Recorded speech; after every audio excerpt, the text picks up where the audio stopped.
Пару дней назад в Минске я собирался прочитать эту цитату из книги, которая называется «Амрита, вани». Это сборник высказываний Шрилы Бхактиведанты Свами. I started by introducing the topic about which I was going to read, and I ended up speaking more about introducing the topic than by the time I read it, there was no time to explain. Я начал с вступительного слова, хотел объяснить, почему я выбрал именно цитату, но так увлекся вступительным словом, что фактически на время для обсуждения самой цитаты не осталось, поэтому я просто прочел, и мы на этом закончили обсуждение. So I decided to read it again, but tonight I'll try to speak some words about what Srila Bhaktisiddhanta Saraswati Thakur has to say. Поэтому сегодня я прочитаю эту цитату и постараюсь обсудить, что здесь говорит в ней Шрила Бхактивиданта Свами Прабхупады. These are excerpts from some of his writings that have been compiled into one book. Эта книга сборник высказываний из писем и статей Шрилы Бхактивиданты Свами Прабхупады, которые были собраны в одной книге.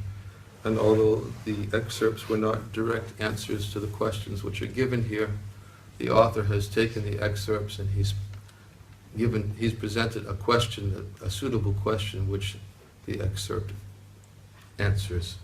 Хотя эти отрывки не являлись конкретно ответами на вопросы, которые заданы к ним, но автор этой компиляции, этого сборника, подобрал актуальные и уместные вопросы, на которые отвечают эти цитаты Шрилы Бхактивиданты Свами. So other than the questions, everything else are the words of Srila Bhaktisiddhanta Saraswati Thakur. За исключением вопросов, все остальное это непосредственно слова Шрилы Бхактивиданты Свами Прабхупады.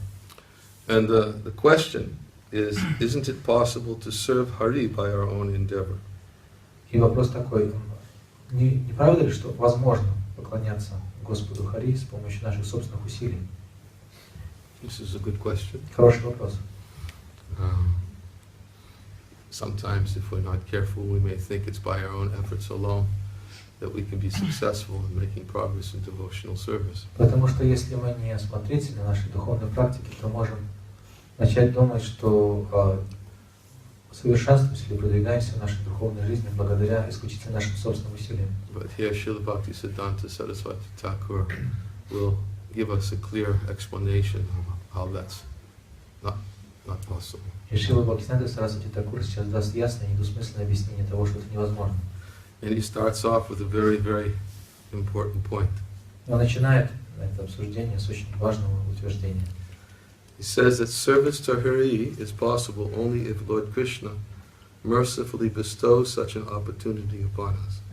Он говорит, что служение Господу Хари возможно только тогда, когда Господь Кришна милостиво наделяет нас такой возможностью.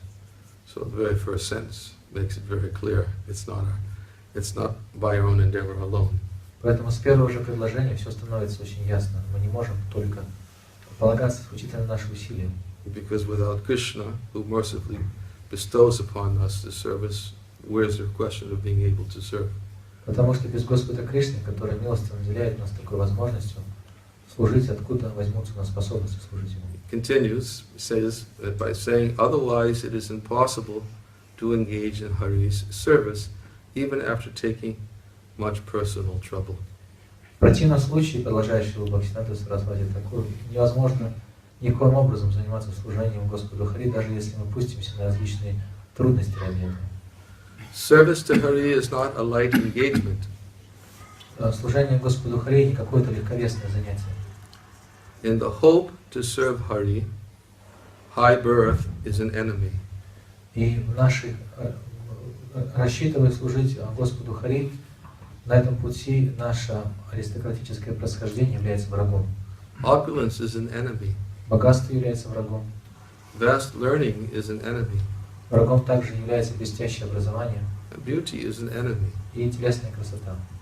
Unless we engage each of these in the service of the lover of the gopis, they will captivate us. Если мы не займем все эти формы достояния в служении Господу, повелителю гопи, они пленят и поработят нас сами.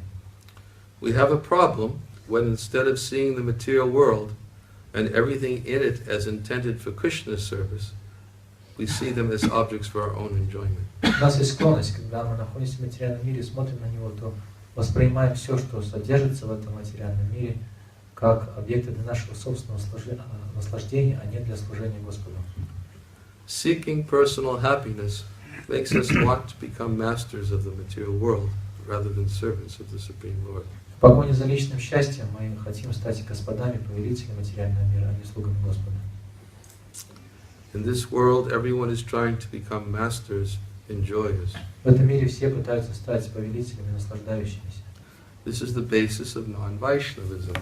И это является основой для антивайшнавизма. Devotional service is the connection between servant and master. Преданное служение является связью между повелителем и слугой. If we continue to see ourselves as do the service of others, what is the question of our learning to serve? Если мы считаем себя заслуживающими служения со стороны других, тогда откуда у нас возьмется способность к обучению, служению? Only servants serve. Только слуги служат. There's a lot more, but we're going to take a little bit at a time and then try to explain. На этом цитата не кончается, она продолжается дальше, но я остановлюсь на этом коротком ее фрагменте, чтобы обсудить, и потом мы пойдем дальше. It's quite warm in here. I find it very warm. Is it the windows closed because of the noise, or is it because of the air, or is it because of the custom, or is it open? It's not, I'm feeling no air whatsoever. Actually, there is no wind. Maybe we can try opening the windows a little more. Oh, it's open. What about that window? It's right open.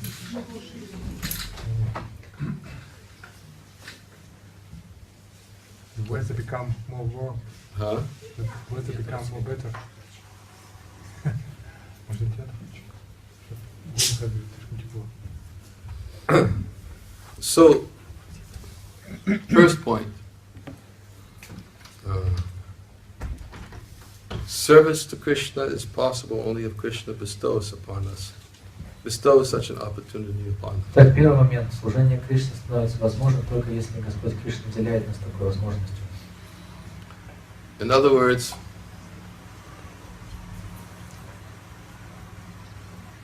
concept of service means with the intent to please the servant. Другими словами, сам подход к служению заключается в желании доставить удовольствие тому, кому мы служим.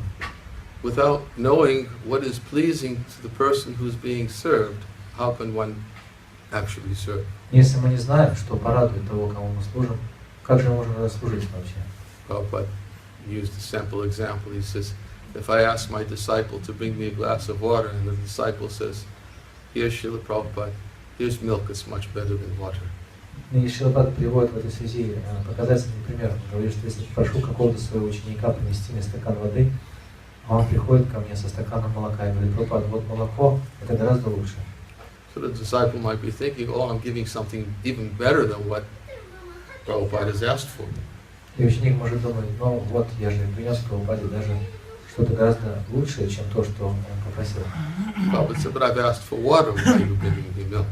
Но я просил воды, зачем ты мне молоко принес? So if you want to serve somebody, we need to know what it is that they want from us. И если мы хотим служить, мы должны, по крайней мере, вначале убедиться, что от нас хотят. So the opportunity to render service to Krishna comes from Krishna himself. И возможность служить Кришне даруется самим Кришной. Devotional service is the internal potency of the Lord.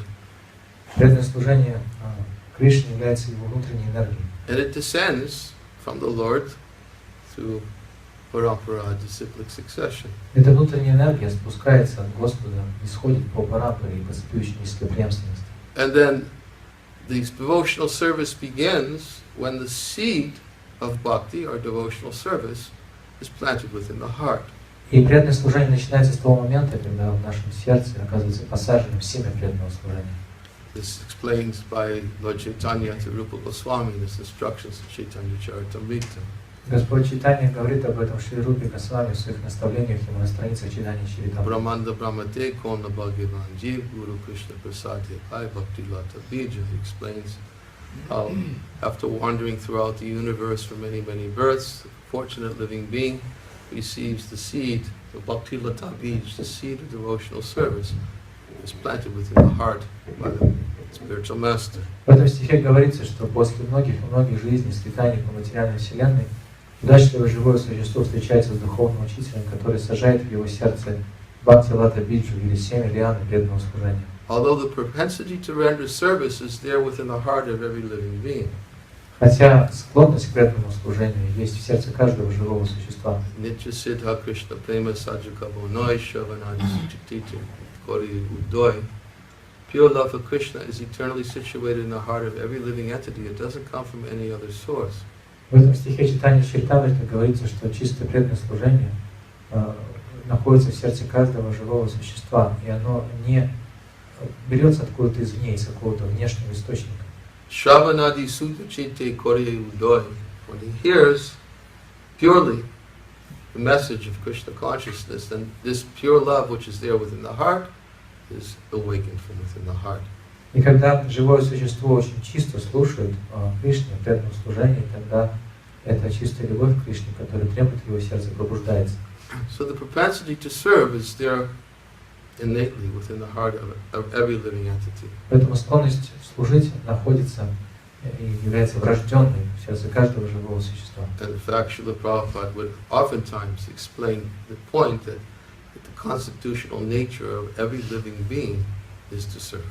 Шрила Прабхупада неоднократно объясняет эту истину, говоря о том, что способность служить находится в сердце каждого живого существа. Это его естественная склонность. It can't be nullified. It's there. It's a symptom of life. Желание служить невозможно уничтожить, невозможно стереть это из сердца живого существа. Это она является признаком жизни. The only question is who's going to be the object of the service. Единственный вопрос, кто станет объектом нашего служения. Is the object of the service going to be one's own mind and senses or body? Либо это будет чувство человека, или его ум, или его тело. Is the object of service going to be some other illusory masters or temporary masters of this material world? Или человек берет объектами своего служения каких-то иллюзорных, временных господинов, повелителей этого материального мира. Or is the object of service going to be residents of the higher planets? Или человек будет поклоняться обитателям райских планет. Or is the object of service going to be the Supreme Personality of God Himself? Или сам Верховный Господь. So, the propensity to serve is innate within every living entity, but the question is what does he choose? Does he want to render service to Krishna, or does he want to render service to Maya? Так, способность и склонность к преданному служению находятся изначально в сердце каждого живого существа, но у каждого живого существа есть выбор, кому служить, Верховному Господу или Майе, иллюзорной энергии. We quoted the verse the other day, Vishnu Shakti Para Prokta Kshetra Gyakya Tata Para Avijakama Samyana Tatiya Shakti Ishite, that Krishna has three primary potencies. Мы недавно цитировали этот стих из Вишну Пураны, в котором говорится, что у Кришны есть три изначальных энергии. It's the superior potency, which is spiritual, filled with knowledge. Одна из них это духовная энергия, она наполнена знанием. It's the living entity who belongs to the superior energy, he can come under the influence of the Lord's third energy. И также живое существо, которое изначально принадлежит внутренней высшей энергии, однако попадает под влияние третьей, низшей энергии, which is ignorance and is visible in fruitive activities. которая называется невежеством и которая проявляется в деятельности ради плодов. Therefore, the living entity is called the Lord's Tatashta Shakti. Поэтому живое существо называют Татастха Шакти Господа. Tatashta Shakti means he can either come under the influence of the superior energy, or he may come under the influence of the inferior energy. Татастха Шакти означает, что живое существо может попадать под влияние как высшей энергии, так и низшей. Under the influence of the superior energy, he renders devotional service to the Supreme. Находясь под влиянием высшей энергии Господа, живое существо занимается служением Верховному Господу. And under the influence of the inferior energy, he renders service devoid of devotion to the material energy. И находясь под влиянием низшей энергии, живое существо также занимается служением, лишенным преданности низшей энергии, материальной энергии. But in all states and conditions, the living entity must render service. Однако в каком бы состоянии бытия живое существо не находилось бы, оно обязано заниматься служением. So, therefore, the propensity to serve is already there. It's innate within every living entity. Поэтому склонность служить является врожденной в каждом живом существе. But due to time immemorial, having forgotten that the object of one's service is to render service to the Supreme, the living entity remains conditioned under the influence of the three modes of material nature. Однако с незапамятных времен, забыв о том, что объектом служения живого существа является Верховный Господь, такое живое существо оказывается материальной энергией под влиянием ее трех гун. And therefore the Lord, who is situated as the super soul within the heart of every living entity, accompanies that living entity throughout his entire sojourn in the material universe. И Верховный Господь, находясь в сердце живого существа, как сфера-душа, сопровождает это живое существо во всех воспитаниях по материальному миру. Example is given just like the soul and the super soul seated within the heart are like the two birds sitting within the tree. Живое существо и сфера-душа, которые находятся в одном сердце, сравниваются с двумя птицами, которые находятся на одной ветви дерева. One bird is enjoying the fruits of the tree, and the other bird is simply witnessing. Одна из этих птиц клюет плоды и наслаждается плодами этого дерева, а вторая просто наблюдает за ним. He's waiting for the bird who's enjoying the fruits to turn to him. Эта птица, вторая птица ждет, когда первая птица, которая наслаждается плодами, в конце концов повернется к ней. That is the position of the Lord as the super soul within the heart. Таково положение Господа, который пребывает в нашем сердце, как сфера-душа. And therefore, the Lord simply acts from within the heart of every living being and performs two functions, which is to witness and to provide sanction for the living entities. И Господь, находясь в сердце каждого живого существа, действует в соответствии с двумя функциями. Он наблюдает и, с другой стороны, также дозволяет дать санкции на все желания и поступки живого существа. He is the witnessing, by witnessing the desire of the living entity within the core of the heart. Верховный Господь наблюдает за желаниями живого существа, находясь в его сердце. And he gives sanction that when whatever the living entity wants to do, if he wants to serve the illusory energy, then the Lord gives that sanction. Okay, he provides the facility for the living entity to enjoy according to his desires. И Господь дает определенные дозволения на желания живых существ. Допустим, если живое существо развивает себе желание служить материальной энергии, то Господь, находясь в его сердце, дает ему все для этого возможности. Krishna states in Bhagavad-Gita, for one who has conquered his mind, super soul is reached and he attains tranquility. Господь Кришна говорит в Бхагавад-Гите, что если человек обретает способность, развивает свою способность повелевать своим умом, тогда он обретает связь со сферой душой и также обретает умиротворение. For such a man, heat and cold, happiness and distress, honor and dishonor, they're all the same. Для такого человека, покорившего свой ум, жара и холод, честь и бесчестие, слава и бесславие, все одно. In other words, when one conquers the dictations of the mind, which is a reservoir for all ideas for sense enjoyment, Другими словами, когда человек подчиняет себе побуждение ума, который является вместилищем всех стремлений к чувственному наслаждению, one makes contact with the Lord within the heart, the super soul. такой человек устанавливает связь со своей душой, которая находится в его сердце. And instead of following the inferior dictations of the illusory energy, he follows the superior dictation of the Lord. Вместо того, чтобы идти на поводу у низменных желаний, которые навевают ему материальной энергией, он занимается служением высшим указаниям Верховного Господа. The Lord is there, situated within everyone's heart, waiting for the living being to turn to him. И Господь уже рядом с нами находится в сердце каждого живого существа и лишь ждет, когда мы к нему повернемся. He's waiting to give the superior dictation, not just simply to give the sanction. Он ждет, когда он сможет дать нам не просто дозволение на наши желания, но дать нам тот самый высший наказ. There's a superior dictation which is meant to be given to every living being of how to serve him, to please him. Потому что именно этот высший наказ о том, как служить Господу, как удовлетворить его этим служением, и должно получить каждое живое существо. But the difference between the superior dictation and the sanction is that the Lord, as super soul, simply says, okay, you're persistent in your desires to joy this way, you can do it. В чем разница между этим высшим наказом Господа и санкцией или дозволением, которое он дает? Разница в том, что когда мы упорствуем в своих материальных желаниях, Господь в конце концов говорит, ну хорошо, если ты хочешь этого, получай.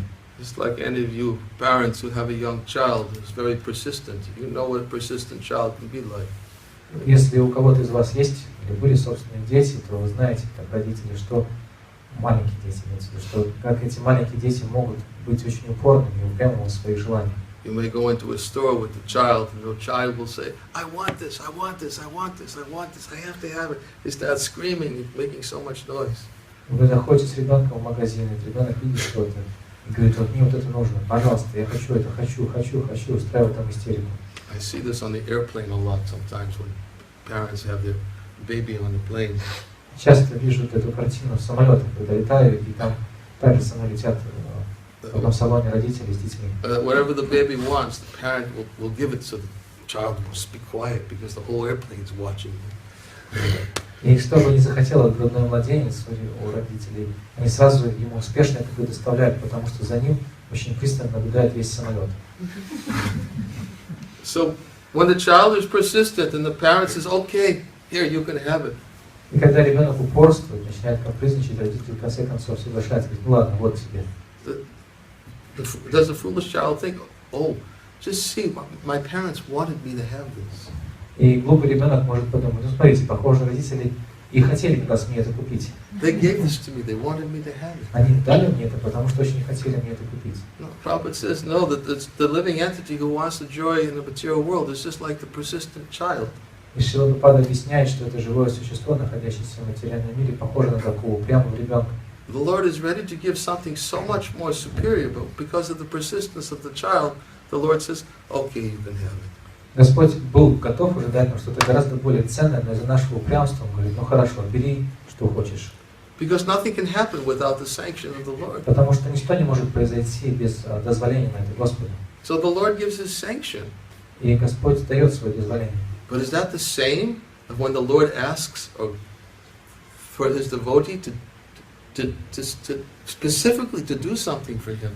Но разве можно это дозволение, санкцию приравнять к тому случаю, когда Господь конкретно просит из своего преданного сделать для него что-то, что он хочет сам? So as super soul, He gives the sanction for the living entity. То есть как сверхдуша Господь дает дозволение живому существу. But then Krishna says, to those who are always endeavoring, worshipping me with love, I give them the instructions of how they can come to me and serve me. Однако Господь говорит, что когда преданные постоянно посвящены, поглощены служением мне с любовью, выполняются мне с такой любовью, я даю им понимание, при помощи которого они могут прийти ко мне. Tesham satatam yuktanam bhajatam pritipurvakam vidami buddhi yogam tam yenamam upayantite. By that constant endeavor to do something to please the Lord, then Krishna acts from within the heart and gives the living entity direction, instruction, how to come to Him, so he can follow the superior dictation. Благодаря таким постоянным усилиям служения Господа, желая порадовать Его, преданные располагают Господа к тому, что Тот дал им понимание, при помощи которого они могут прийти ко мне и удовлетворить Его. So although the Lord is always there within the heart, Хотя Господь всегда находится в сердце, the difference is that when the living entity is simply enjoying the fruits, the Lord is saying, okay, you can do it.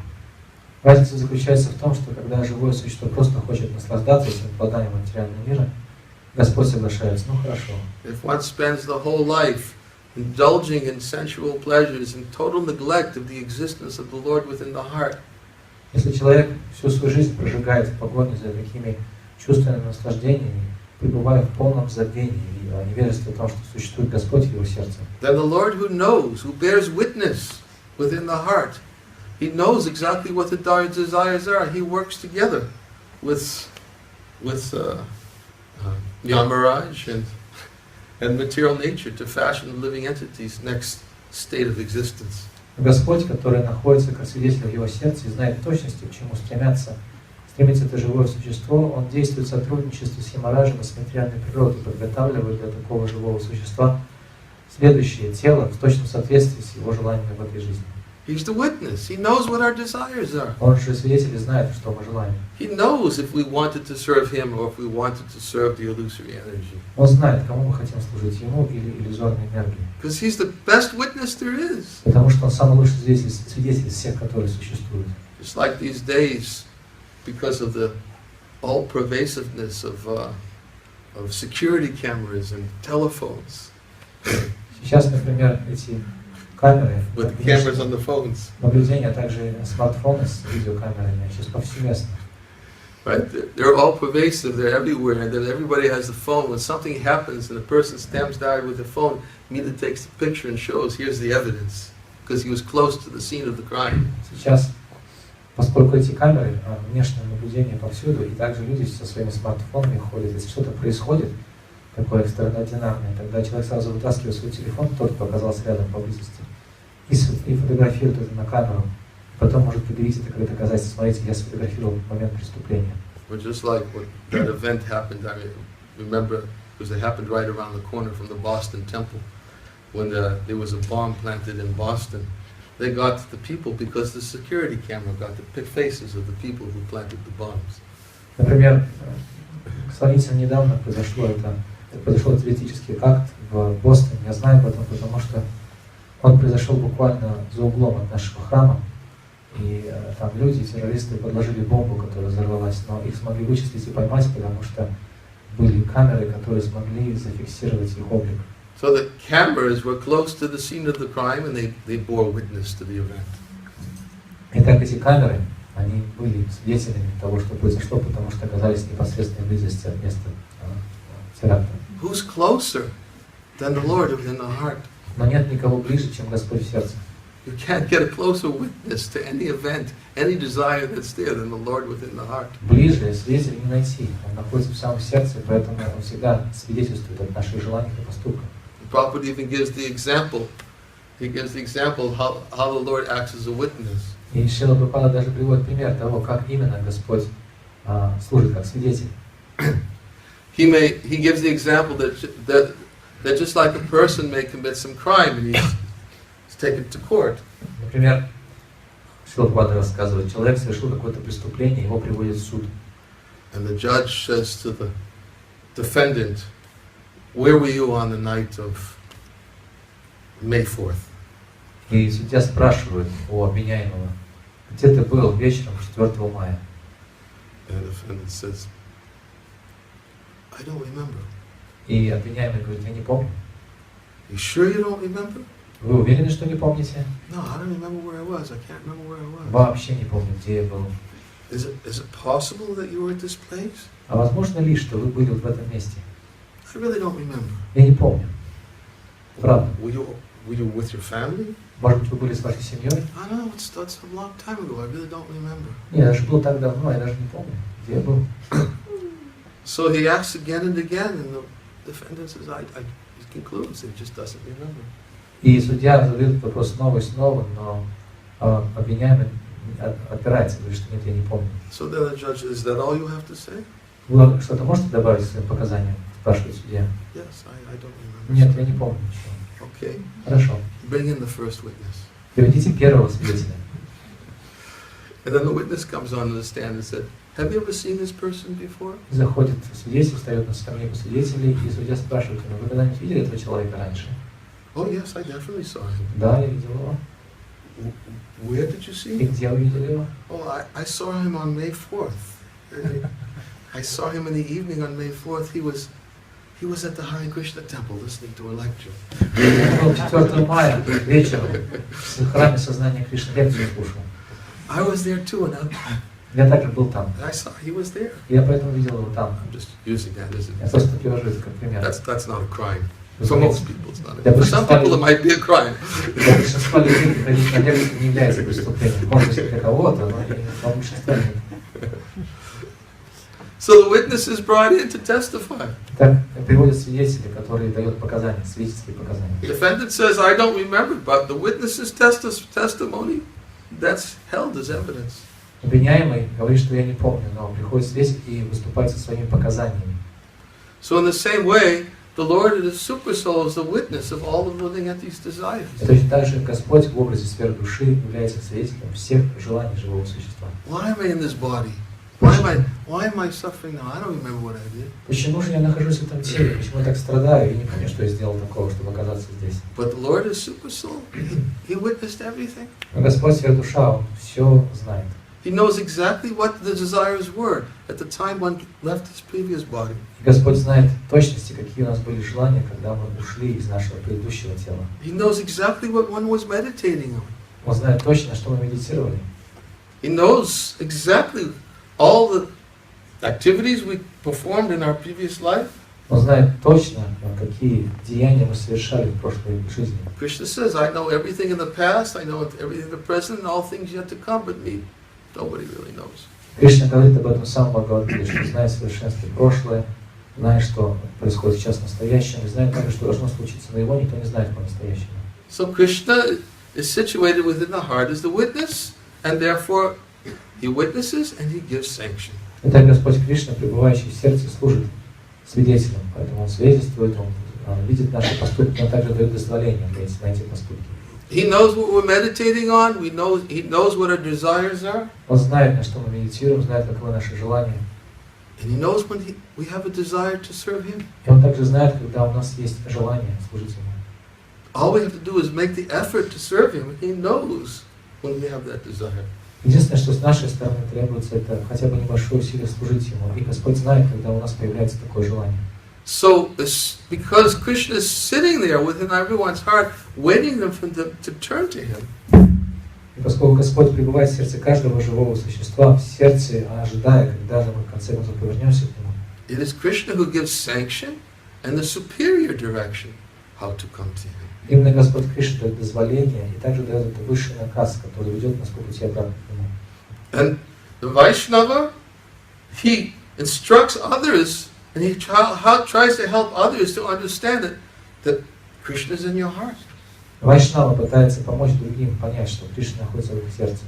That is the position of the preacher. That he sees Krishna in the heart of all living beings. Таково положение проповедника. Он видит Кришну в сердце каждого живого существа. One who sees all living entities as spiritual sparks in quality one with the Lord becomes a true knower of things. Человек, который видит все каждое живое существо духовной искрой, качественно отличным от Господа, вот такой человек видит все вещи в истинном свете. What then can be illusion or anxiety for him? И что может для такого человека стать источником иллюзии или беспокойства? Or as Krishna says, Vijavanaya Sampane Brahmani Gavahastani Sunichaiva Svapakicha Pandita Samadarshana. That the humble sage, by virtue of true knowledge, he sees with equal vision the gentle and learned Brahman, the elephant, the cow, the dog, and even the dog-eater. Как говорится в этом стихе Бхагавад-Гиты, такой смиренный, кроткий мудрец видит глазами подлинного духовного знания одинаковым образом и ученого брамана, и слона, и корову, и собаку, и собакоеда. He sees them all with equal vision because he understands that the living entity is there within the heart of all living beings. And super soul is accompanying the living entity with him. Он воспринимает все живые существа равным видением, потому что понимает, что все они являются живыми существами, птицами Господа, и сверхдуша также сопровождает их в любом теле. Prabhupada explains in the Srimad Bhagavatam, I think it's the first canto in the commentary, he says that when the living entity is sincerely desirous to find the solution, the permanent solution to the problems of life, В первой песне Шримад Бхагаватам в комментарии Шрила Прабхупада говорит, что когда живое существо развивает в себе большое желание найти решение всех проблем материальной жизни, then the Lord in the heart is the super soul, brings him to a Vaishnava. то тогда Господь, пребывающий в его сердце как сверхдуша, подводит его к Вайшнаву. And because when one hears the words of the Vaishnava and it resonates in one's heart that this, yes, Krishna has brought me to this Vaishnava and it's being confirmed in my heart, this is Krishna speaking to me through the mouth of this Vaishnava. Другими словами, когда мы встречаемся с Вайшнавой, слова этого Вайшнава находят отзыв в нашем сердце, и тогда мы понимаем, что да, это сам Господь Кришна обращается ко мне устами этого Вайшнава через его слова. Then from hearing from that Vaishnava, that seed of bhakti, although the natural propensity to serve is there, but the seed is planted there within the heart. the desire to do something to serve Krishna. И хотя, естественно, склонность к служению Господу Кришне уже находится в нашем сердце, но когда мы слышим слова Вайшнава, тогда своими словами Вайшнав высаживает в наше сердце семя преданного служения Господу и желание служить Ему. And once devotional service begins, И таким образом начинается преданное служение. how can anyone ever say that to render service to Krishna is something that could be done alone? Поэтому как может кто-то утверждать, что можно заниматься служением Кришне в одиночку? Only a person who's grossly in illusion can think they could render service to Krishna by their own efforts alone. Только человек, который находится в беспросветной иллюзии, может утверждать, что можно заниматься служением Кришне самостоятельно, собственными усилиями. Devotional service descends from the spiritual platform. Преданное служение снисходит с духовного уровня на нас. Just like we oftentimes even say, in relationship to the holy name, Golokera Premadana Harinama Sankirtana, that the holy name of Krishna is imported from the spiritual world, descends into this world. Как часто мы цитируем этот стих, в котором говорится «Голокера Премадана Харинама Санкиртана», означает, что преданное служение Санкиртана, оно не сходит, или оно импортируется буквально из духовного мира сюда, из Галоки Вриндавана сюда, в мир материальный. And when the holy name is vibrated and imported from the spiritual world through the mouths of the Vaishnava, one is able to come in contact with Krishna in the form of his name. И когда таким образом Святое Имя проникает в наше сердце через уши, через слова Вайшнава, тогда мы One comes in contact with Krishna. тогда мы устанавливаем связь с Кришной посредством Святого Имени, который приходит на форме Святого Имени.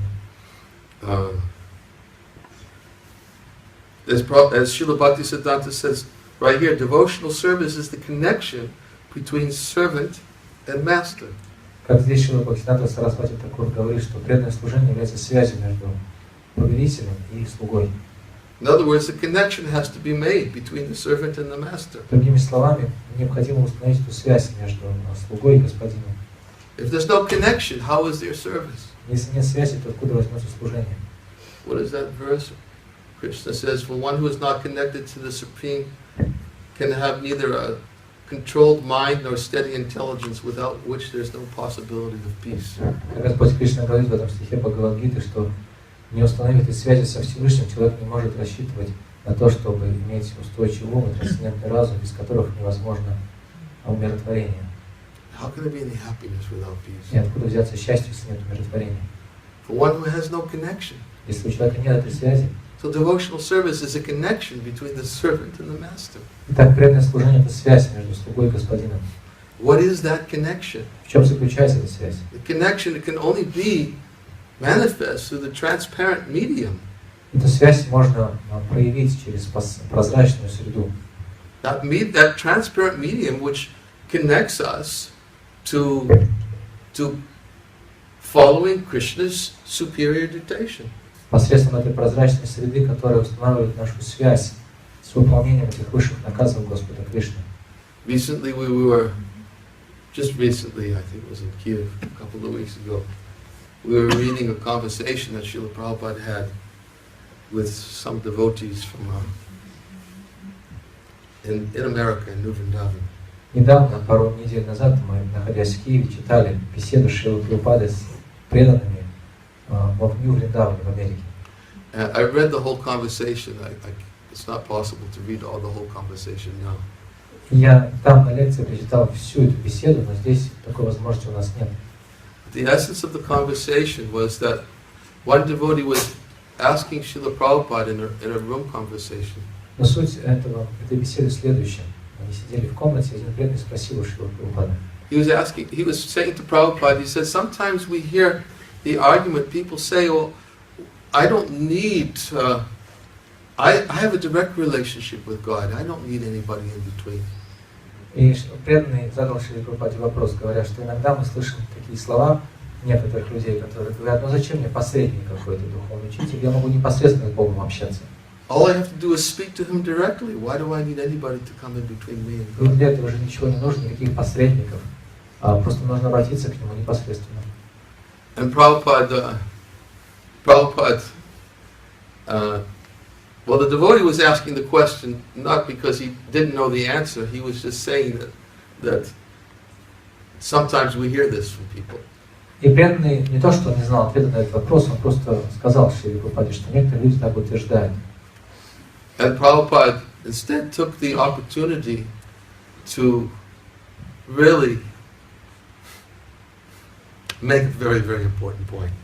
И Шрила Прабхупада воспользовался этой возможностью, чтобы донести до всех собравшихся очень-очень важную истину. I gave the example how sometimes the Lord or his devotee may take an opportunity for what may seem to be very innocent, a simple statement, and he'll take the opportunity to make a very, very strong point about it because he wants to make sure the impression is left in everybody's mind.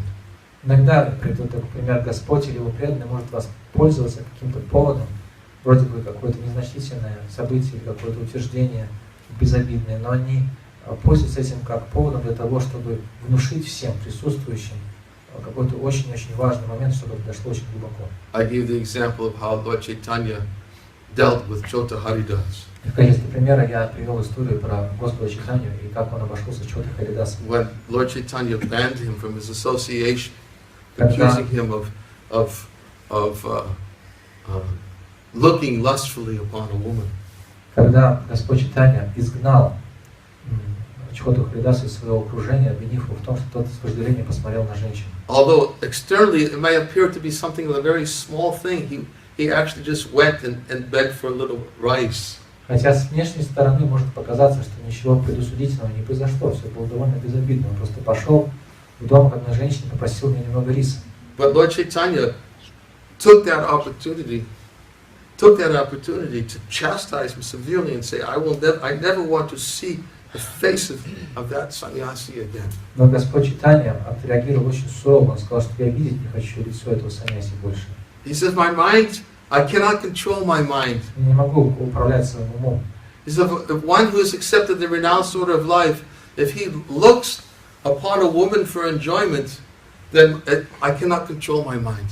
Я не могу ничего сделать со своим умом, не могу с ним совладать. Если человек смотрит с вожделением на женщину, я не могу заставить себя смотреть на такого человека. And all the devotees, they were appealing to Lord Chaitanya that, well, but why don't ban him permanently from your association?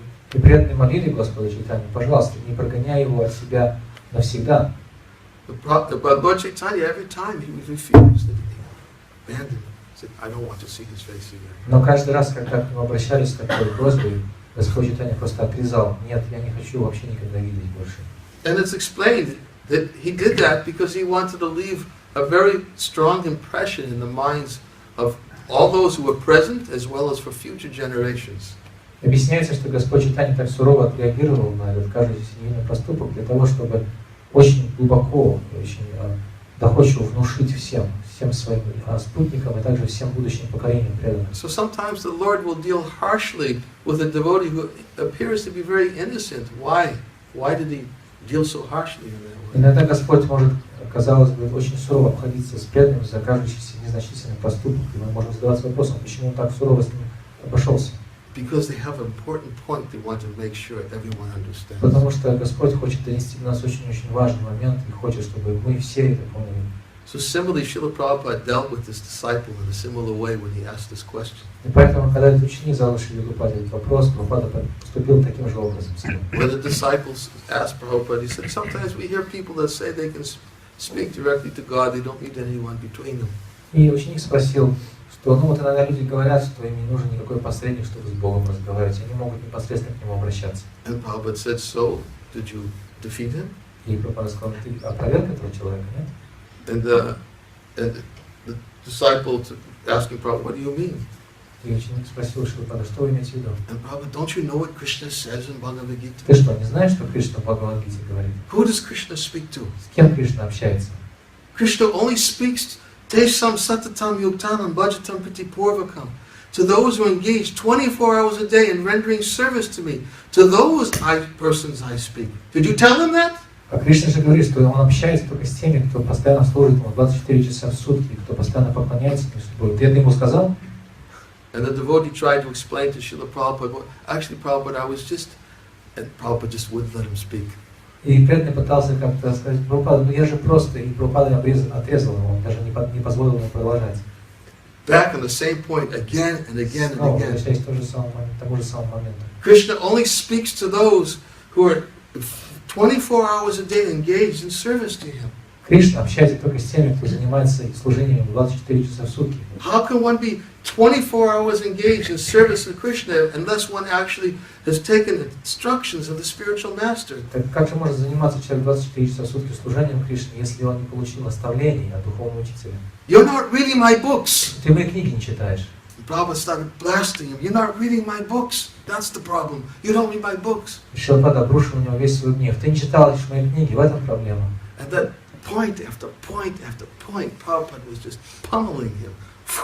And the devotee was just like sitting there.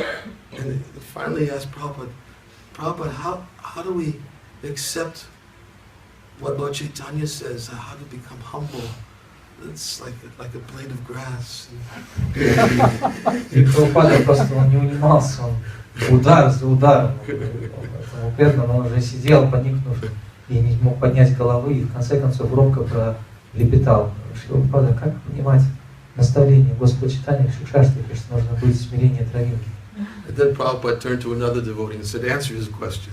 Прабхупада повернулся к другому преданному и сказал: вот ответь на этот вопрос. So the other devotee answered the question. Другой преданный ответил на вопрос. Prabhupada said, okay, so now you understand? Ну что, ты понимаешь теперь, сказал The Прабхупада. devotee was afraid to say anything else. He said, yes, Prabhupada. Когда ему объяснили, и преданный даже не мог ничего произнести в ответ, он так испугался, сказал: да, Прабхупада.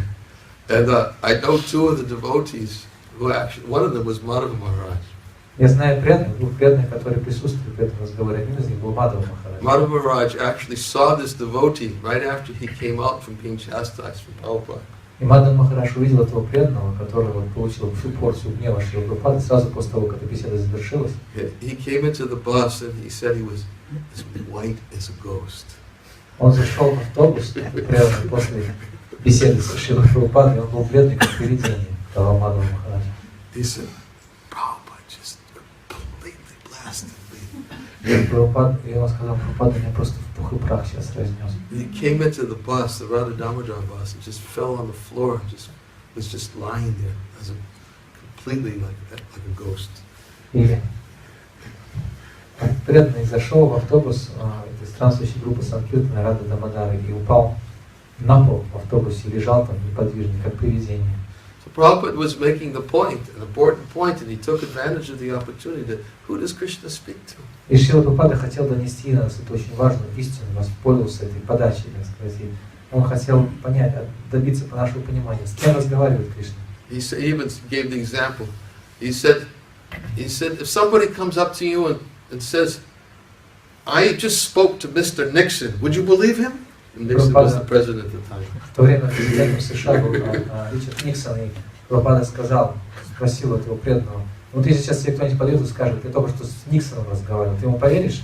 Can some ordinary man off the street come up and say, I just spoke to Mr. Nixon? Какой-то человек с улицы зайдет и скажет: я сейчас разговаривал с Никсоном, ты ему поверишь? Would you believe him? Ты поверишь ему?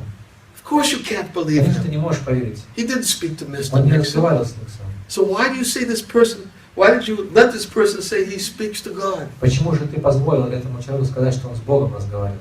Why didn't you defeat him? Почему ты его не опроверг? So,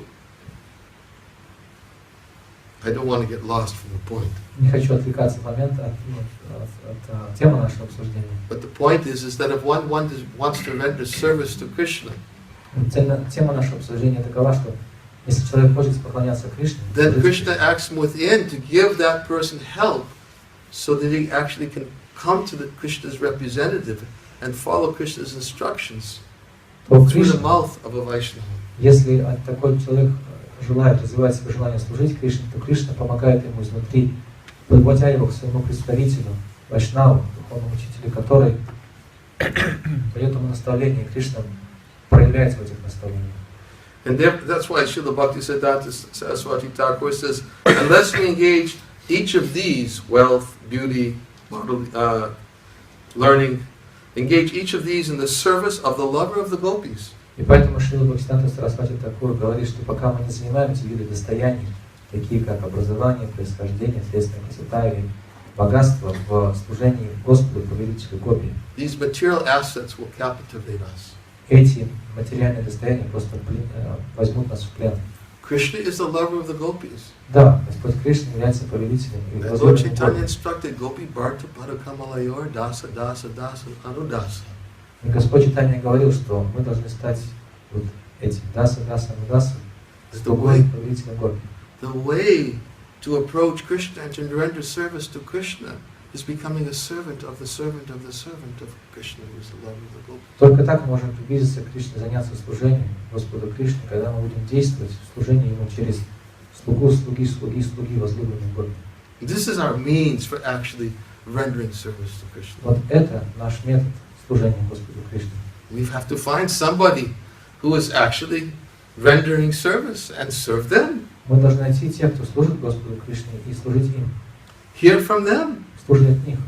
And by hearing from them and rendering service to them, then the heart becomes clean and purified. И служа им, и слушая их, таким образом очищаем наше сердце. And then, this is how devotional service descends. И таким образом на нас нисходит преданное служение. How can anyone say, I can render service to the Supreme Lord Hari by my own efforts alone? Как же может кто-то утверждать, что может служить Верховному Господу Хари своими собственными усилиями? Krishna said to Arjuna, anyone who says my devotee is not my devotee. Господь Кришна говорит Арджуне, что каждый, кто называет себя моим преданным на самом деле не является. But one who says he is the servant of my devotee, the devotee of my devotee, that person I accept as my devotee. Но когда человек считает себя преданным моего преданного, такого человека я считаю своим преданным. But yet one gets help from within the heart, from the Lord within. Однако, тем не менее, человек получает помощь от Господа из его сердца. The Lord is there waiting for the living entity to turn to Him. Господь ждет, когда живое существо повернется к Нему. And who helps the living entity to turn to the Lord? Кто помогает живому существу повернуться обратно к Господу? By the mercy of the Vaishnavas. Милость Вайшнава.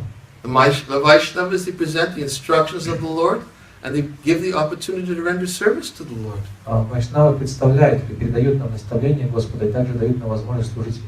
And then the living entity begins to turn.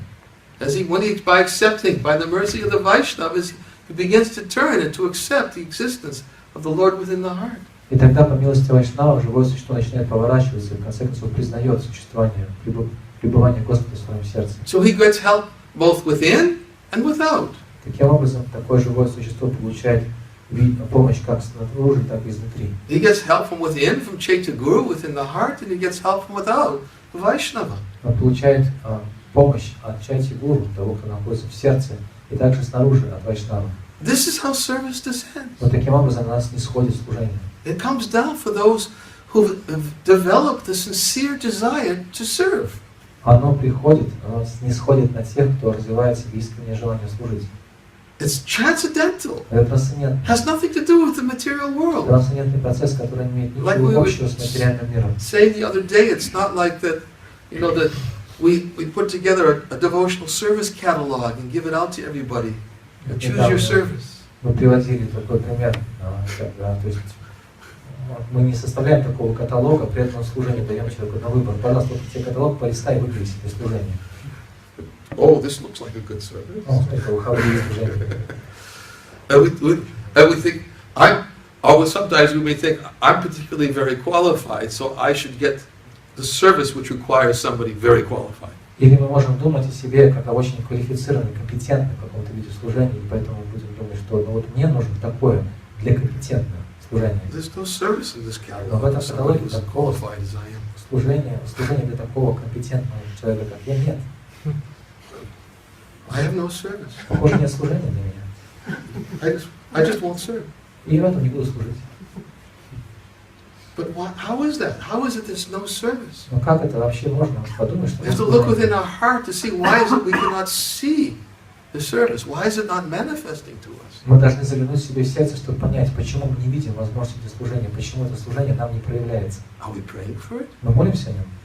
When we chanting Hare Krishna, we're supposed to be praying for service. Потому что когда мы повторяем Харе Кришна, мы должны молиться о служении. What are we thinking of when we're chanting Hare Krishna? О чем мы думаем вообще, когда мы повторяем Харе Кришна? We just read a quote also the other day, Srila Bhaktisiddhanta Saraswati Thakur. Недавно процитировали еще одно высказывание Бхактивиданты Сарасвати In Тхакура. fact, it's relevant. I'll read it. Очень актуально. Цитату я сейчас ее прочитаю. And then we'll come back И вернемся к этому. to this one again. He says,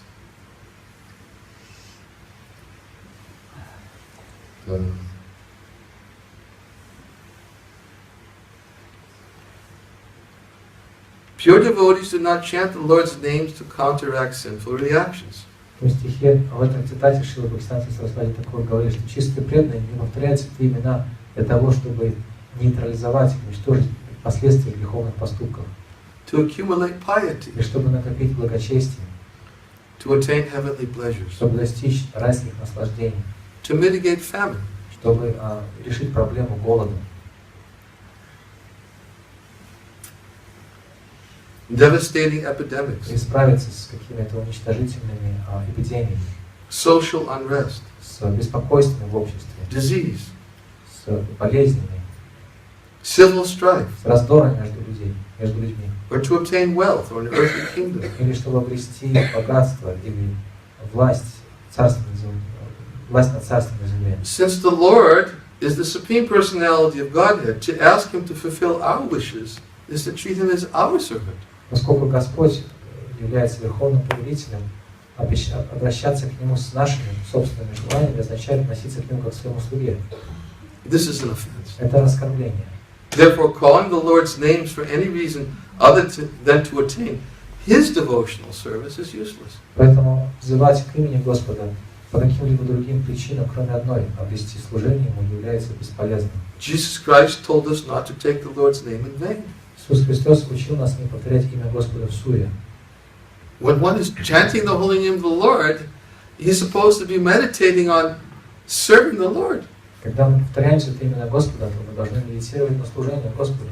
Please, Krishna, please let me serve you. Пожалуйста, Господь Кришна, позволь мне служить Тебе. Not, Krishna, please mitigate my problems. А не то, что, пожалуйста, Кришна, реши мои проблемы. Serve me. Служи мне. Give me wealth. Дай мне богатство. Give me good health. Дай мне хорошего здоровья. Give me freedom from famine. Дай мне свободу от голода. Give me heavenly pleasures. Райские наслаждения.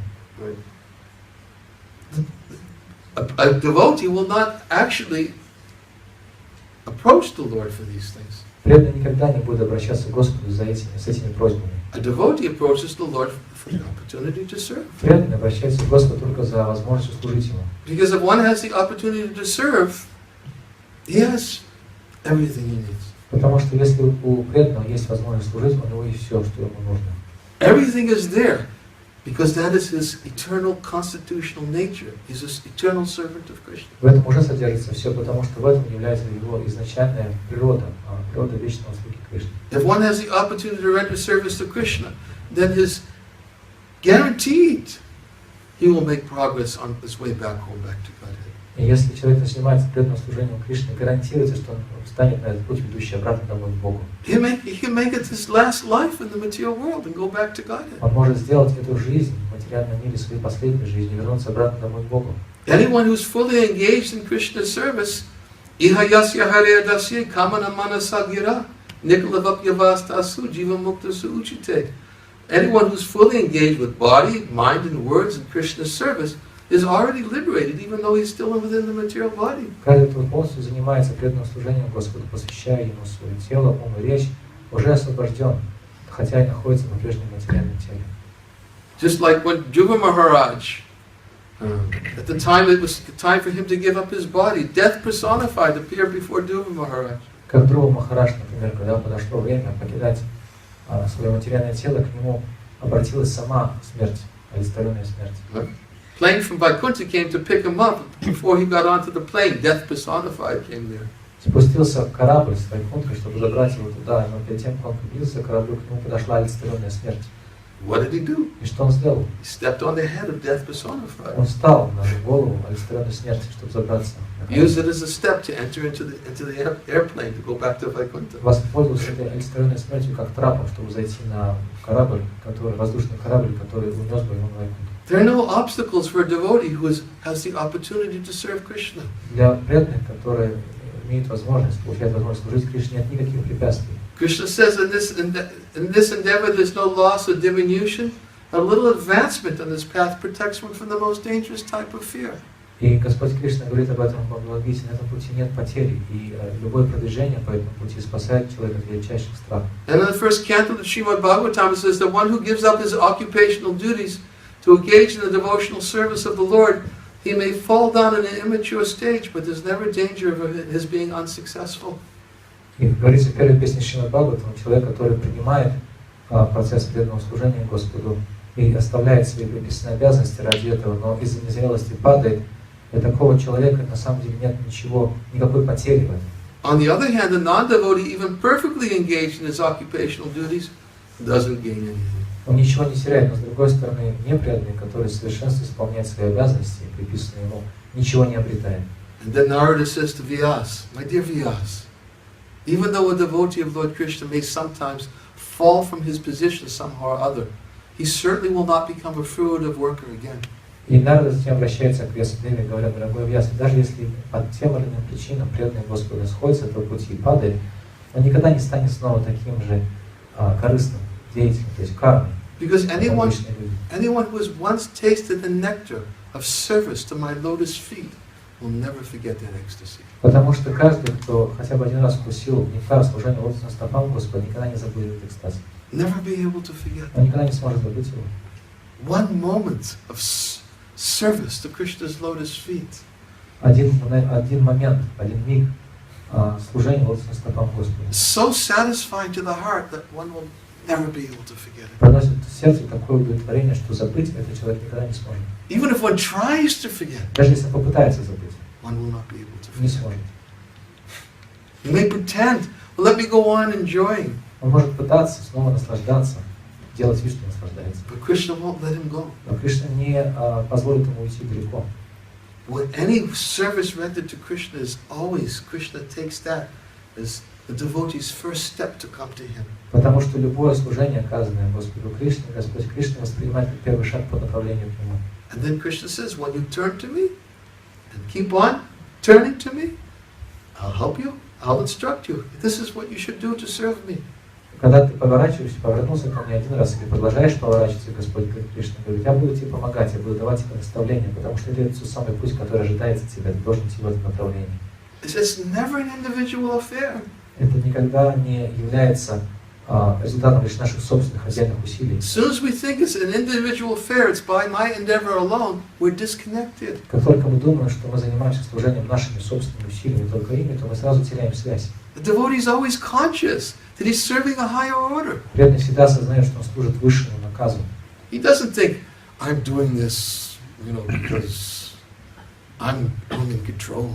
Я не думаю никогда, что я занимаюсь служением, потому что на самом деле от меня все зависит. I'm the authority. Я же повелитель, я руководитель. No, I'm serving a higher order. Нет, я на самом деле выполняю высший наказ. One has to be conscious that he's subordinate to serving the higher order. И человек должен осознавать, что он просто подчиняется высшему, указанию свыше. That's devotional Это service. и есть преданное служение. So this is how a devotee can remain connected always to the Lord. Вот таким образом преданный может всегда сохранять свою связь с Господом. And in this way, we can clearly understand, so far from what we've read, И, that it's not our effort alone. по крайней мере, из того, что мы прочитали и обсудили, сейчас становится понятно, что преданное служение совершается не только нашими усилиями, Which enables us to render devotional service to the Supreme Lord Hari. и что It's not by our effort alone which enables us to render devotional service to the Supreme Lord Hari. И для того, чтобы суметь заняться преданным служением Господу Хари, Верховному Господу Хари, наших отдельных усилий еще недостаточно. And then, of course, Srila Bhaktisiddhanta Saraswati Thakur also said that one has to be very careful. И Шрила Бхактивиданта Свами Прабхупады также говорит, что человек должен быть очень He осмотрительным. said service to Lord Hari is not a light engagement. Он говорит, что служение Господу Хари это не какое-то легкомысленное занятие. In the hope to serve Hari, one has to be very careful of the enemy. И нужно в служении, в надежде на служение Господу Хари остерегаться следующих врагов. What is the enemy? Каких врагов?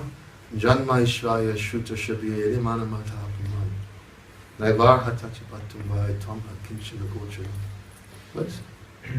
Queen Kunti says, "My lordship, Krishna, my lordship, you can only be approached, but only by those who are materially exhausted." В этих молитвах царица Кунти говорит, что, дорогой Господь, тебе могут обратиться только те люди, которые материально опустошены. Those who are on the path of material progress, те же люди, которые идут по пути материального прогресса, trying to improve themselves by great opulence, пытаясь улучшить свое положение благодаря несметным богатству, high education, блистательному образованию, respectable parentage, благородному происхождению, bodily beauty, или телесной красотой, they can't approach you with sincere feeling. не могут воззвать к тебе с искренним чувством. Prabhupada explains in the commentary that one cannot chant Krishna's names И в комментарии Шрила Прабхупада объясняет, что человек не может повторять эти имена Господа with sincere feeling if one is not depending on Him. с искренним чувством, если человек не зависит от Господа. If one is always endeavoring to reap the rewards of these activities, high education, great opulence, Если человек все время стремится пожать, собрать плоды всех тех этих перечисленных достояний, усилий своих по отношению к благородному происхождению, к богатству, these are described as enemies. это все описано как враги. Because then one will become proud and think, I don't really need Krishna, I've got what I need to be secure. Потому что человек, окруженный этим состоянием, может возгордиться и думать, ну зачем мне Кришна, я уже получил то, в чем нуждаюсь, и поэтому положение мое в безопасности. Therefore one can't sincerely chant Krishna's names. И такой человек не может искренне повторять имена Кришны. Therefore sometimes when Krishna is particularly disposed towards his devotee, he is very merciful, and he may take everything away from the devotee. Поэтому иногда Кришна, когда он проникается особой милостью, благорасположением какого-то своего преданного, может забрать у этого преданного все, что у него есть. Prabhupada said it of himself, Yasyaham anugrahami harishyet tadanam chanai. That Krishna is particularly merciful towards his devotee, he may take everything away so the devotee has nothing left except Krishna. Как Шрила говорил это сам, что если преданный удостаивается особой милости Господа Кришны, если Господь очень благоволит к нему, он может забрать у него все, чтобы у такого преданного не осталось ничего, кроме Кришны. Although Prabhupada also says that sometimes Krishna will give special mercy. Однако Шрила также добавляет, что иногда Господь Кришна может дать особую милость. And the special mercy is that Krishna lets his devotee keep what he has, but the devotee never becomes proud. И особая милость Господа Кришны проявляется в том, что преданному позволено будет сохранить все то, что у него есть, но при этом преданный не будет гордиться этим. That's special mercy. Это особая милость. Why is it special mercy? Почему она особая? Because the tendency is to become proud. Потому что у нас склонность есть гордиться. I'm very capable. Я же зависит какой способный. I have wealth, У меня I have богатство, power, у меня есть влияние, I have great education, high education. образованный. And when they look at a devotee, they look at a devotee and say, what is his qualification? И такой человек начинает смотреть на других и думать, а он что может? And sometimes the devotee may not have any of these external assets, but he has desire in his heart to serve Krishna. У преданного иногда может не быть вообще никаких способностей материальных, но у него в сердце есть желание служить Кришне. But one who's proud cannot see that. Но гордый человек этого не замечает. Because he judges everybody's advancement in terms of his own material advancement. Потому что он судит о уровне духовного прогресса других с точки зрения своего материального положения. And therefore this pride blinds him so he cannot recognize the qualities of devotees. И гордыня ослепляет ему глаза, и он не может разглядеть других признаки преданного служения. Lord Shiva said this to Parvati. Господь Шива сказал об этом Парвати. When Parvati wanted to go to the sacrifice and accompany all the other demigods to the big sacrifice, Lord Shiva said, you shouldn't go. Когда Парвати собирался отправиться, принять участие в жертвоприношении, в великом жертвоприношении, Господь Шива пытался отговорить ее, не ходи туда. He said, your father has become blind by his pride. Он сказал, что твой отец ослеп от своей гордости. And because of his pride, he thinks that he's superior to everyone else. И в своей гордыне твой отец считает себя более возвышенным, чем все остальные. And therefore he cannot recognize the good qualities in a devotee. Поэтому твой отец не может распознать хорошие качества в преданном. Because he's become blinded by his pride. Потому что он ослеплен своей гордыней. So one has to be very, very careful. That's why Srila Bhaktivinoda says that in rendering devotional service to Krishna, one has to be careful to know what is the enemy. Поэтому Шрила Бхактивиданта Сарасвати Такур говорит здесь, что в служении Господу, в надежде служить Господу Кришне нужно очень тщательно различать и избегать врагов. Because if we're not careful, these enemies will captivate us. Потому что если мы не будем осмотрительны и осторожны, эти враги возьмут нас в плен. And therefore he says, unless we engage each of these in the service of the love of the gopis, they will captivate us. Он так и говорит здесь, пока мы не будем очень тщательно занимать все эти 4 достояния в служении возлюбленному гопи, эти враги возьмут нас в плен. So, I've only read 2 paragraphs. Я прочитал уже 2 параграфа, 2 абзаца. There's several more.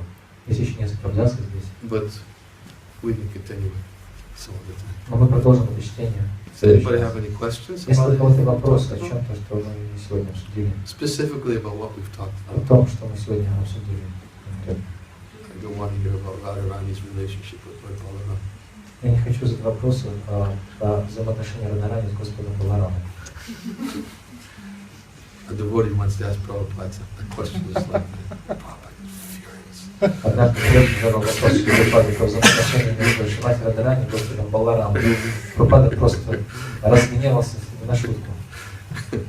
Рассвирепел.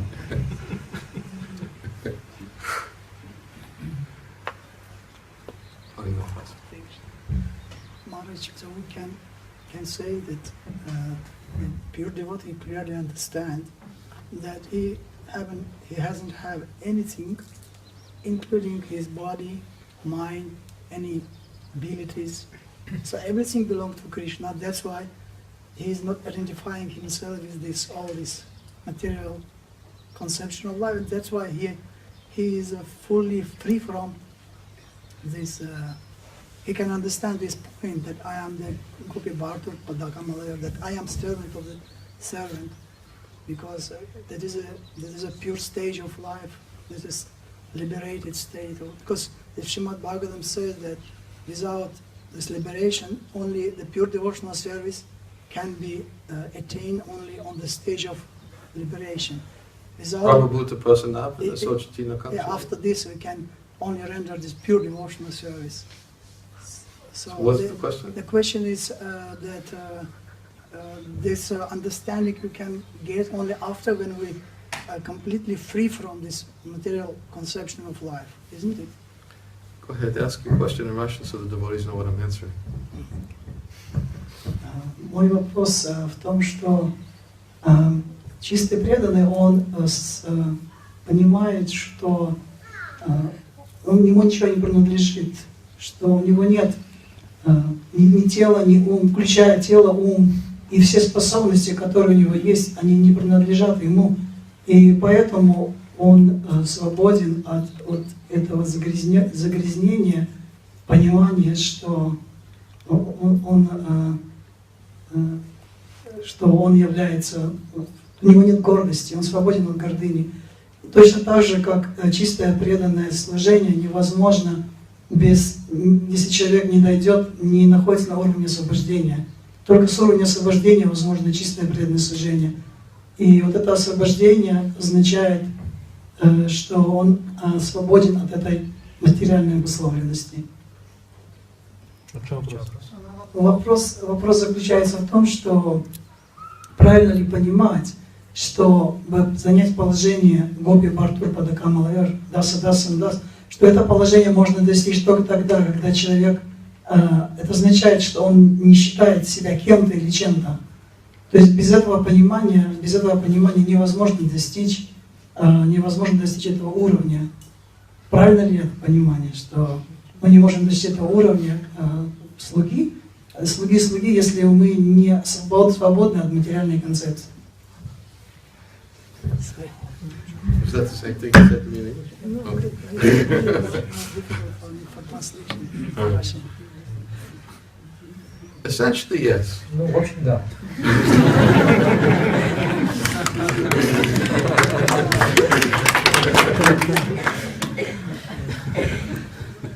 But we oftentimes give the verse from the 11th canto of the Bhagavatam. Но мы часто приводим стих из 11 песни Шримад Бхагаватам. Bhakti parashana bhava varaktya anyaisa chaisa chika kala. The devotion, direct experience of God and detachment from material things. These three things come simultaneously for a person who's engaged in devotional service. Эти три результата одновременно приходят к человеку, который занимается преданным служением Господу. Это преданность Господу, это непосредственное восприятие Господу своей жизни и отрешенность от материальных вещей. Just as pleasure, nourishment, and relief from hunger come simultaneously and increasingly with each bite for a person who's engaged in eating. Точно так же, как с каждым куском съеденной пищи человеку приходит одновременно удовлетворенность, это питание тела и свобода от голода. So yes, one is who is completely on the transcendental platform under the Lord's internal potency. He has fully realized his constitutional nature as an eternal servant of Krishna, and therefore he doesn't identify with the material world. То есть тот, кто находится на трансцендентном уровне под покровительством внутренней энергии Господа, кто полностью осознал себя как вечного спутника, как вечного слугу Господа Кришны, поэтому не находится под влиянием материальной энергии. But even those who are not completely on that platform can experience detachment from material things. Но даже тот, кто еще не поднялся до этого уровня, может почувствовать отрешенность от материальных вещей. They can directly perceive the presence of the Lord in their life. Они могут непосредственно воспринимать присутствие Господа в своей жизни. And they can experience how their devotion is increasing. И они могут видеть, как их преданность растет.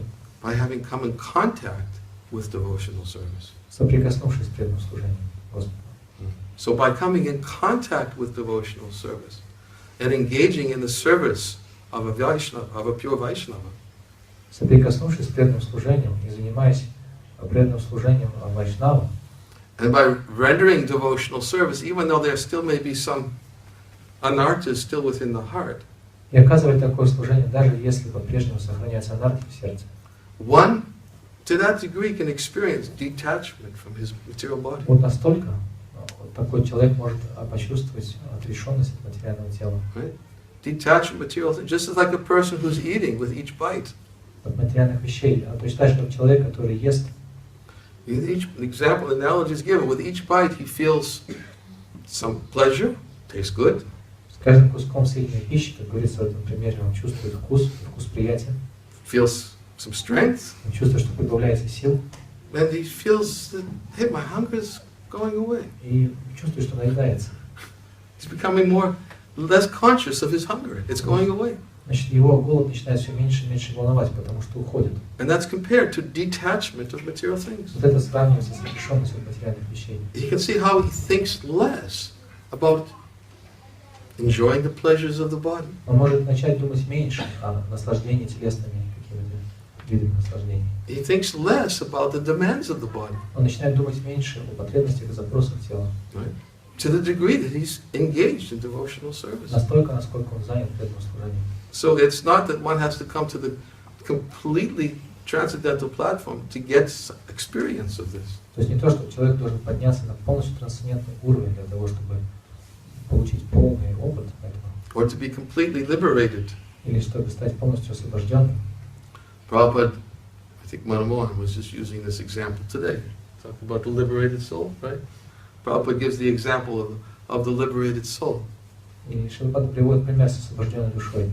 He was speaking in humility about himself. Он говорит при этом о себе, также из своего смирения. He said, I may not be a liberated soul. Он говорит, что я могу быть не освобожденной душой. He said, but if I strictly follow the liberated soul, my activities are good as liberated. Но если я очень строго следую освобожденной душе, за освобожденной душой, то моя деятельность чуть не хуже освобожденной. He said, just like a person, he may know nothing about fixing cars. Например, человек может не знать ничего вообще о ремонте машин. But if the expert mechanic says, you do this and you do that, Но если его действием управляет опытный автомеханик и говорит, вот поверни это здесь и здесь, if I strictly follow, если я строго следую его наставлениям, I'm expert mechanic. я становлюсь опытным автомехаником. My activities are as good as expert mechanic because I strictly follow. И все, что я делаю, оно ничем не отличается от того, что бы делал на моем месте очень опытный автомеханик, потому что я строго следую его наставлениям. So if we strictly follow in the footsteps of the previous acharyas, Поэтому если строго следуем по стопам предшествующих ачарий, we can gain access, some experience of what it's like to be detached from the body. мы можем до какой-то степени понять, что это значит быть отреченным от тела. Krishna says, Raja Vidya Rajaguyam Patakshavagam Damyam. Was it? Raja Vidya Pavitam Itam Uttamam Patakshavagam Damyam Sushukam Kartam Variyam. This knowledge is the king of education. В этом стихе Бхагавад-Гиты Господь Кришна говорит, что это знание, царь всего знания. It is the most secret of all secrets. И это самая тайная из всех тайн. And because it gives direct perception of the self by realization, it is the perfection of religion. Поскольку это знание дает нам непосредственное восприятие собственной сущности, посредством реализации, это самое чистое знание всех. It's everlasting and joyfully performed. Оно вечное, постижение его радостно. One gets direct perception of the self by realization. Человек может воспринимать свою собственную сущность непосредственно опытом.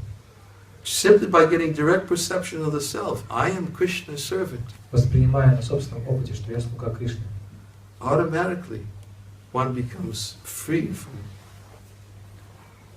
bodily designations. таким образом человек автоматически утрачивает связь с телесными самообозначениями. Savapada vinyamuktam tatparat vena nirmalam rishikena rishikesha sevanam bhakti ruchite. That by rendering devotional service to Rishikesh, the master of the senses, with one's body and his senses, Служа Господу Ришикеше, своим повелителю всех чувств, своими чувствами и телом, then two byproducts will happen, manifest. человек обретает автоматически два второстепенных или побочных результата. Sava upadis. All one will become free from all designations. Такой человек становится свободным от сарва-упадхи, что означает от всех самообозначений. And his senses will become controlled. И его чувство становится покорным ему. So, yes, to answer your question completely, one has to be fully engaged in devotional service. Да, поэтому отвечая на ваш вопрос, что полностью стать таким, нужно заниматься преданным служением полностью. But one's heart doesn't have to be completely pure before one can gain access to the experience that I am Krishna's servant. Однако для того, чтобы осознать себя слугой Кришны, не нужно дожидаться полного очищения сердца. And therefore experience detachment from material things. И испытать отрешенность от материальных вещей. This is the platform for which Srila Prabhupada used to preach so often. И Шрила говорил об этом очень-очень часто. Can I finish before you raise your hand? Because actually this is the last question anyways, unless you just want to make a comment. Okay. Prabhupada used to make this point so often when speaking, especially to Indian people in India. Шрила снова и снова говорил об этом, особенно когда он проповедовал людям в Индии. Because many of them had a difficult time accepting that these Westerners who came from Lecha and Yovana backgrounds could actually be accepted as Vaishnavas. Потому что многим из этих индийцев было очень сложно принять, что вот эти люди Запада, которые родились в семьях Млечха и Яванов, могут на самом деле считаться вайшнавами. And Prabhupada always pointed and emphasized, look at their faith. И Шрила все время подчеркивал, посмотрите на их веру.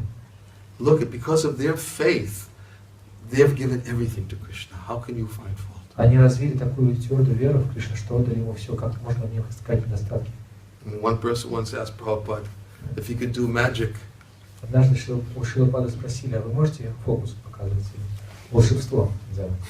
And Prabhupada said, oh yes, I can do magic. Я могу, да, волшебство. He waved his hand across the room. Чудеса творить. Он махнул рукой, обводя ее вокруг комнаты. This is my magic. И сказал, вот мое волшебство. Previously, these Westerners were addicted to so many sinful activities. Раньше эти западные жители Запада были привязаны к огромному количеству греховных поступков. And now they are lovers of Krishna. А теперь они влюбились в Кришну. This is my magic. Вот это мое волшебство. Can you do magic like this? А вы можете такое волшебство сотворить? Спросил он. So Prabhupada would emphasize that. Прабхупада подчеркивал это. Speak very strongly Он about об этом очень сильно говорил. Okay. Бескомпромиссно. Is this a comment? Почти. Почти. На самом деле я уже 2 дня как-то таким, после вашей лекции, Вчера? позавчера, Позавчера. уже 2 дня так горю этим вопросом. Мне как раз и Одинаково? когда как раз и вот вопрос, который задал понятно вас, снова, так сказать, хотел бы просто еще раз это свое понимание, то есть как бы подтвердить. Just want to confirm my understanding again. После того, как я слушал вот эту прекрасную лекцию на Насимха Чатурдаши о славе чистого преданного служения, История Друва Махараджа как раз иллюстрирует, Прабхупада говорит о том, что даже человек с материальными желаниями может заниматься преданным служением. То есть и вот если так, что, к примеру, Друвы, то, что он занимался чисто преданным служением, и Кришна дал ему свой даршан, означает это результат того, что он как раз из ответа, который получил сейчас, то есть так как он следовал указаниям чистого преданного, несмотря на все то, что он руководствовался материальными желаниями, но руководство чистого преданного, руководство духовного учителя, то есть его преданное служение было чистым благодаря этому. И Кришна благодаря этому, благодаря не его мотиву, а благодаря вот его служению, то есть наставлению, которое дал, следовал Нарада Муни, дало ему возможность получить даршан Кришны, получить милость Кришны. Потому что вначале, когда Нарада Муни давал наставление о чисто преданном служении, Друва Махарадж отверг его, то есть не способен был следовать им. Я спроси. He's wondering if this is a good example of Dhruva Maharaj. When Dhruva Maharaj met Narada Muni tried to instruct him in pure devotional service. He rejected it. He was persistent in his material desires and motives, but because he still accepted the guidance of Narada Muni, his endeavors in devotional service were considered pure, because eventually he met the Lord, even though he was not completely pure, but because he was not because of his own purity, but because of the purity and instructions he received from Narada Muni. And that merit he was considered an example of pure devotees. This is proper understanding. Dhruva. Dhruva. That Prabhupada explains that point. Дальше Прабхупада объясняет это. Having accepted the instructions of Narada Muni, Поскольку он принял Narada Muni наставление, knew exactly how to engage the disciple according to his mentality. и Нарада Муни знал, как занять своего ученика в соответствии с его умонастроением. First he tested his determination, told him, "You're a young boy, what are you doing this for? Why are you interested in this? Why don't you just go back?" Вначале он проверил его решимость, сказав: "Ну ты же маленький мальчик, зачем что ты делаешь здесь в лесу, в глухом, иди домой." Dhruva Maharaj said, "No, I'm sorry, I'm just too much of a kshatriya." Но Dhruva Maharaj сказал: "Извини, в моих жилах течет кровь кшатрия, сердце мое не унимается." He wanted revenge, Он хотел отомстить, but by strictly following Narada Muni's instructions according to his mentality, he was able to get the darshan of the Lord. но благодаря тому, что он строго следовал наставлению Нарада Муни, данным в соответствии с его настроением, он смог в конце концов обрести даршан Господа. But even when he got the darshan of the Lord, Даже обретя даршан Господа, the Lord came and actually fulfilled all his requests. Господь явился и выполнил все его просьбы. And his request was that he wanted to have a kingdom better than his great-grandfather's. И он хотел, одно из просьб было о том, чтобы обрести царство более огромное, более славное, чем царство его собственного прадеда. He wanted revenge to his stepbrother and to his stepmother. И он хотел отомстить своему отцу и своей мачехе.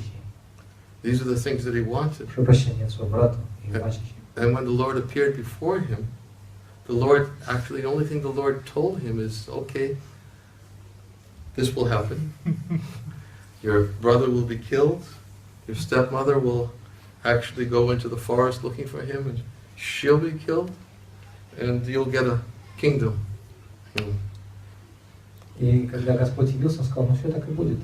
Твой брат будет убит, сводный брат, твоя мачеха, она пойдет на поиски этого брата и погибнет там в лесу, и ты получишь это царство, которое просил там. And then the Lord left. И ушел. And then Dhruva Maharaj again is thrown in complete lamentation. И Dhruva Maharaj очень сильно опечалился. He said, I was such a fool. Он подумал: какой же я глупец.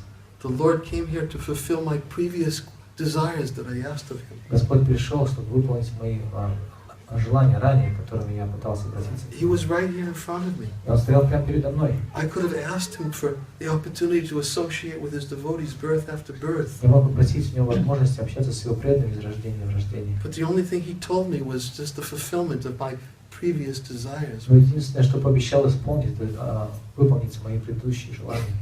And he was thrown into lamentation. И он Of course, погрузился it в was spiritual lamentation. скорбь. Разумеется, это была духовная скорбь. Is it gift? Huh? Is it gift which Krishna gave him? lamentation, feeling. Spiritual lamentation, yeah. Да, это духовный дар также от Кришны, это чувство скорби. But he had to lament. Но он должен был пострадать и оскорбить. He had some strong desires. Потому что у него были материальные желания очень сильные. So the point was, is the desires were still there, and Narada Muni knew what those desires were. Но суть в том, что у него были эти желания, Нарада Муни знал о них. And Narada Muni knew how to engage him, so he would get darshan of the Lord. И Нарада Муни знал, как занять его, чтобы тот получил даршан Господа. And then upon getting the darshan of the Lord, И получил then даршан, realized, друг осознал.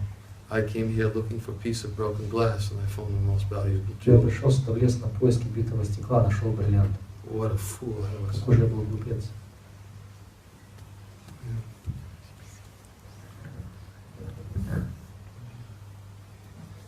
Спасибо большое за лекцию. У меня два вопроса. Первый. Как помочь человеку с безумным поведением? Вот он считает, что он нормальный, но явно выглядит и действует как безумец. Как ему помочь? И второй вопрос. Вмешивается ли... Сначала первый. Окей. Huh? What's that? It was what? Not completely connected. How to help a person who is mentally deranged. Mhm. He thinks he's normal, but he's mentally deranged. He thinks what? He's normal, but he is mentally deranged.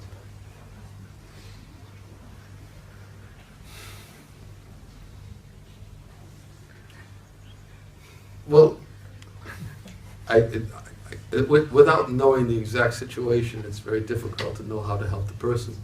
Не зная всех обстоятельств его ситуации жизненной, очень сложно понять, как ему помочь. Because the first thing to be able to help a person is they have to recognize they need to be helped. Потому что первое, что мы должны сделать, чтобы помочь человеку, это добиться понимания, его понимания, что он нуждается в помощи.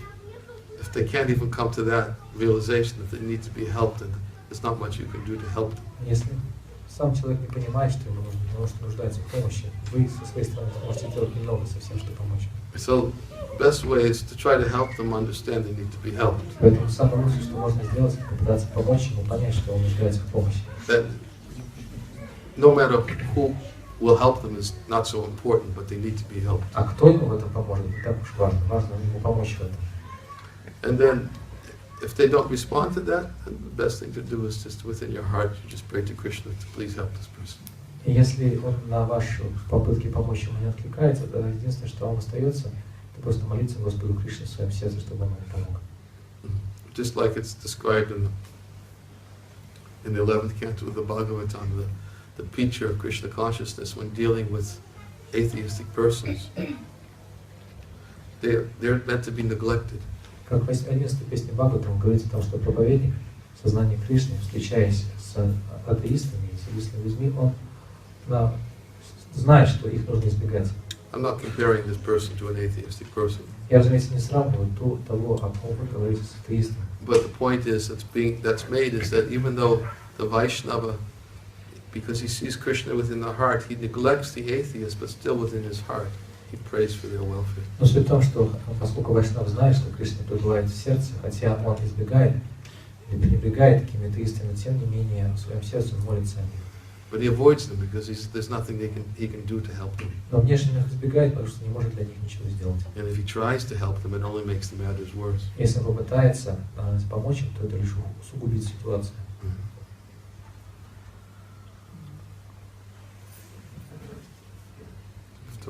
Второй вопрос.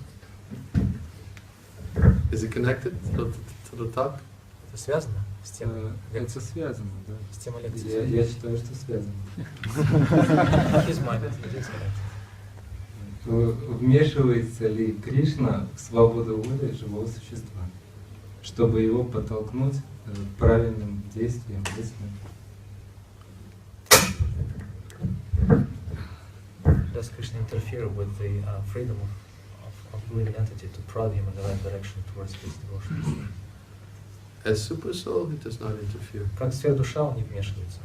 Prabhupada explains in the Bhagavad-Gita, but a Vaishnava, can be even more merciful than the Lord because he understands the purpose of the Lord. Однако Шрила Прабхупада объясняет в комментарии, что вайшнав может быть еще более милостивым, чем сам Господь, потому что понимает цели Господа. And even though the Lord won't interfere, the Vaishnava will. И хотя Господь не будет вмешиваться, вайшнав будет. And because the Lord is very inclined to the desires of the Vaishnava, Поскольку Господь очень склонен выполнять желания вайшнавов, Krishna's mercy will follow. тогда желание, то есть милость Господа Кришны последует сама также.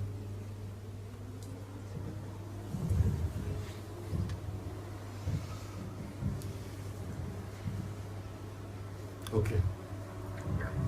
Sure. That is it. Huh? Chuck. Mother. Уверен?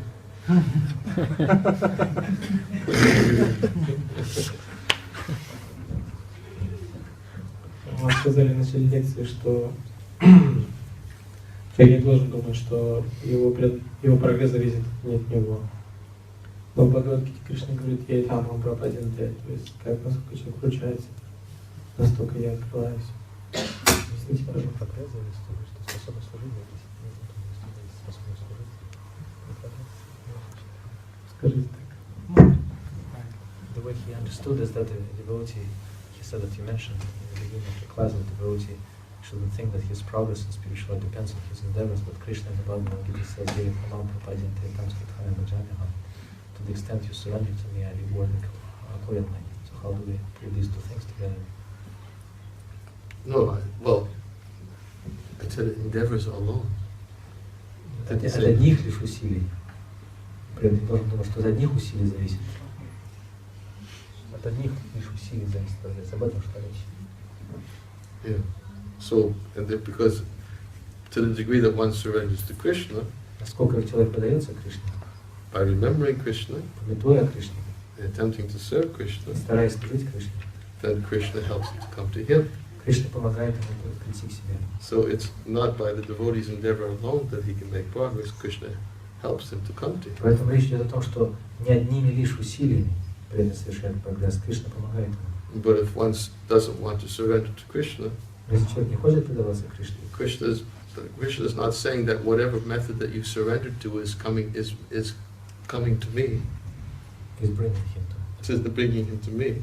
Кришна же не говорит, что как бы ты ни предавался мне, ты все равно ко мне придешь. As Krishna said, very clearly says, those who worship the ghosts and spirits, they go to the planets of the ghosts and spirits. Those who worship the demigods, they go to the planets of the demigods.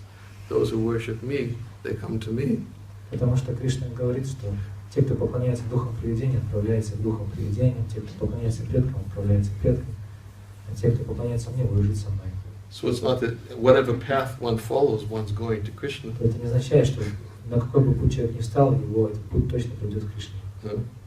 But Krishna is saying, as they surrender to me, I reward them accordingly, means that they cannot get the rewards without my sanction. Но когда Кришна говорит, что если как человек предается мне, так и его вознаграждает, означает, что без санкции Кришны вознаграждение человек не может получить. Mayaiva hitam is whatever the boons the demigods are given are ultimately given because of Krishna's sanction. И более того, Кришна говорит, что даже те дары, которые дают полубоги, в конце концов даются самим Кришной. Он дает санкцию на них.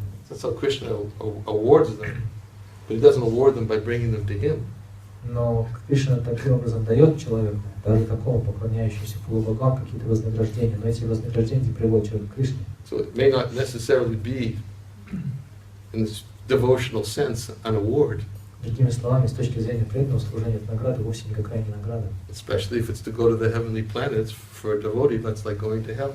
Особенно потому, что она отправится на райские планеты для преданного, все равно, чтобы в ад попасть. Even for a devotee, liberation is like going to hell. Даже освобождение для преданного, все равно, чтобы в ад попасть. Kaivalya narakayate tridasa purlakasha pushpayate. Right? Prabodhananda Saraswati says, for one who gets Lord Chaitanya's merciful glance, then to get Kaivalya, or impersonal liberation, is for him it's like hell. Прабхупада Сарасвати Такур говорит в этом стихе, что тот, кто для того, кто получил милостивый взгляд Господа Чайтаньи, Кайвалья становится подобной аду. So someone may think, oh, that's a wonderful award. кто может подумать, какое прекрасное вознаграждение, кайвали. But for a devotee, he thinks it's like hell. Но для преданного это как ад. There's no service. Там служения нет. Wherever there's no service, it's like hell. Где бы отсутствовало служение, это место ад. Devotee always wants to have the opportunity to serve Krishna. Преданный всегда хочет иметь возможность служить Кришне. So the Krishna says, as you surrender, you'll be rewarded. И Кришна говорит, как ты предаешься мне, так и тебя вознаграждаю. If you want to surrender to me, I'll bring you to me. Хочешь предаться мне, я тебя к себе приведу. But it's not by the individual's endeavors alone. Но это не означает, что он приходит к этому результату своими лишь отдельными усилиями. Because not a blade of grass moves without the will of the Lord. Только своими усилиями, потому что даже травинка не может шахнуться без воли Господа. Prakrite kriyamanani gunai kamani savasha ahankara vibhudatma kartahamiti manyate. Bewildered soul under the influence of the three modes of material nature, he thinks himself to be the doer of activities. В этом стихе из Бхагавад-Гиты говорится, что обусловленное живое существо, введенное в заблуждение тремя гунами материальной природы, думает, что оно вершит все свои дела само. Which in actuality carried out by material nature. Но на самом деле все его дела выполняются, поступки выполняются гунами материальной природы. Maya dakshina prakriti suyate sacharacharam. Krishna says material nature works according to my direction. Однако в другом стихе Кришна говорит, что эта материальная энергия действует под моим началом. Ясно?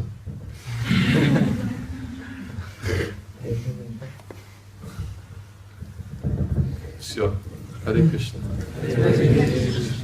Не все. И все.